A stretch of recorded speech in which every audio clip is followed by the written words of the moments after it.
जय श्री राम, जय श्री कृष्ण। स्वामी रामकृष्ण परमहंस जी माँ काली के बहुत बड़े भक्त थे, बहुत बड़े उपासक थे। जब वो माँ का पूजन करते थे, जब अर्चन करते थे, जब माँ को प्रसाद का भोग लगाते थे तो माँ का मुख खुल जाता था और माँ स्वयं प्रकट होकर रामकृष्ण परमहंस जी से प्रसाद ग्रहण करती थी।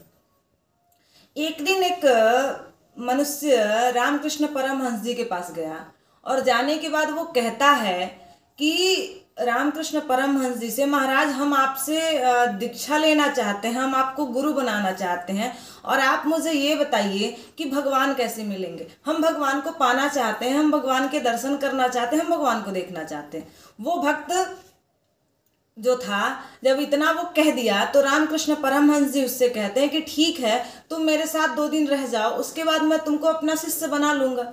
रामकृष्ण परमहंस जी के साथ वो भक्त रहने लगा।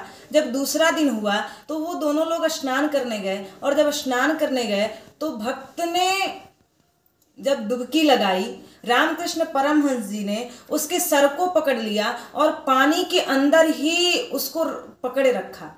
और जब पानी के अंदर उसको पकड़े रखा तो वो व्याकुल होकर चिल्लाने लगा कि मुझे निकालिए, मुझे निकालिए, मैं सांस नहीं ले पा रहा हूँ, मुझे आप नहीं निकालेंगे, मेरा सर अगर जल से बाहर नहीं होगा तो मैं मर जाऊंगा। इस तरह का वो विचार करके और वो एकदम तड़पने लगा। तो जब रामकृष्ण परमहंस जी ने अपना हाथ हटाया, जब उसको छोड़ा तो वो जल से जब बाहर उसका सर आया तो वो कह रहा था कि प्रभु मैं तो तड़प रहा था, यदि आपने नहीं छोड़ा होता तो मैं मर जाता।